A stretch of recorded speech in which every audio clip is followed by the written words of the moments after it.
नमस्कार, इशिका मेजवानी मध्ये आपलं खूप खूप मनापासून स्वागत आहे।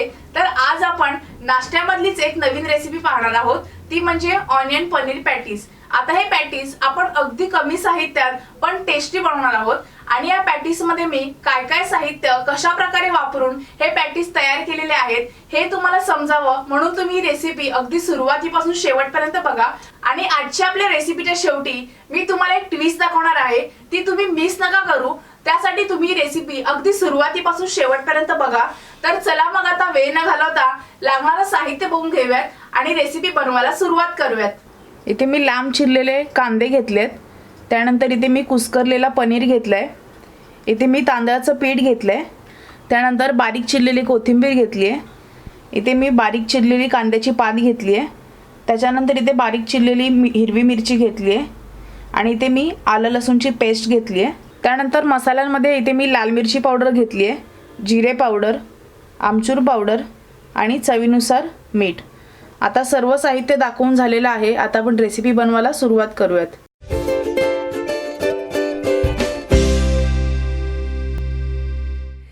आता आपण या भांड्यामध्ये हा चिरलेला कांदा घालून घेऊयात आणि मी ते कांदे मध्यम आकाराचे 4 घेतलेत आणि मी असे लांब लांब चिरून घेतलेत। आता आपण हे थोडेसे कुस्करून घेऊयात म्हणजे याची प्रत्येक लेयर्स सुटसुटीत होईल। आता कांदा कुस्करून झाल्यानंतर आपण याच्यामध्ये हिरवी मिरची घालूयात। या मी साधारण 2 ते 3 हिरव्या मिरच्या घेतल्यात, तुम्ही तुमच्या आवडीनुसार कमी जास्त करू शकता। त्यानंतर कांद्याची पात घालूयात, बारीक चिरलेली कोथिंबीर साधारण अर्धी वाटी आहे। त्यानंतर याच्यामध्ये आपण 1 चमचा आलं लसूणची पेस्ट घालूयात। तुम्ही आलं लसूणचं क्रश घातला तरी चालेल।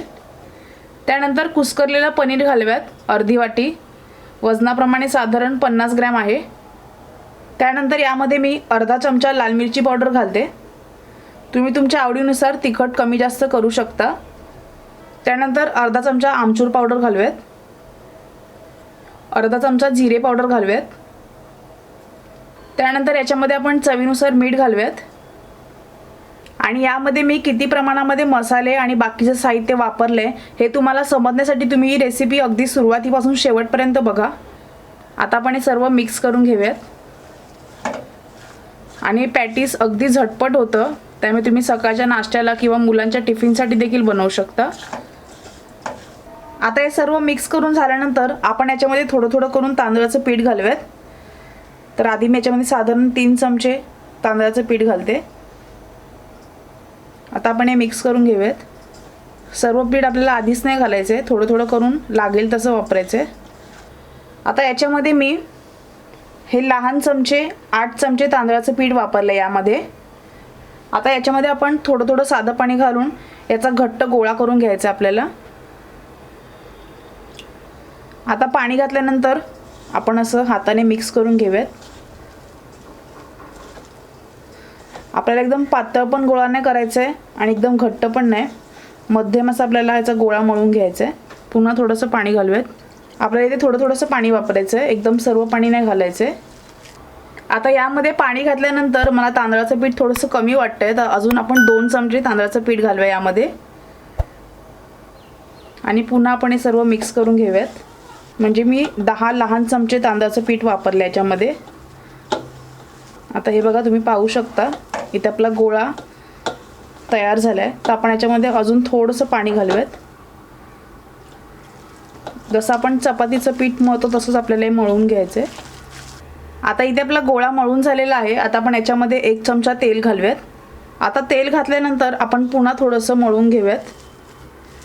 आता आपल्याला याचे गोल चपट असे गोळे तयार करून घ्यायचे आहेत। तर इथे मी हाताला थोडंसं तेल लावून घेतलंय।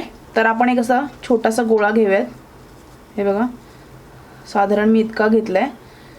आता याला गोल असा आकार देऊन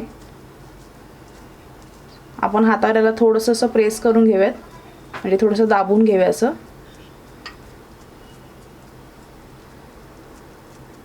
हे बघा, अशा पद्धतीने आपल्याला गोळे तयार करून घ्यायचे आहेत, थोडे चपट असे। मी जास्त पण पातळ नाही ठेवले, जास्त जाड पण नाही ठेवले, म्हणजे ते आतून पण व्यवस्थित शेकले जातील।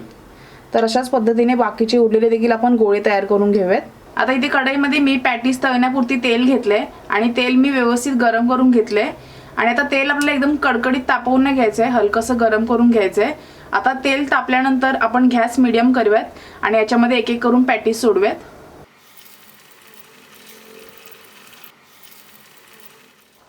आता हे पॅटीस आपल्याला मीडियम गॅसवरती दोन्ही बाजूने तळून घ्यायचे आहेत व्यवस्थित कुरकुरीत होईपर्यंत आणि मीडियम गॅसवरती तळायचे आहेत म्हणजे ते आतून देखील व्यवस्थित शेकले जातील। आणि पॅटीस तेलामध्ये टाकल्यानंतर आपल्याला लगेच पलटी नाही करायचे आहेत, नाहीतर ते तुटून जातील। साधारण 2 मिनिटं एक बाजू शेकल्यानंतर आपल्याला पलटी करायची आहे। तर आता आपण पलटी करून घेऊयात। व्यवस्थित आपल्याला सोनेरी रंगावरती तळून घ्यायची ती पॅटीस।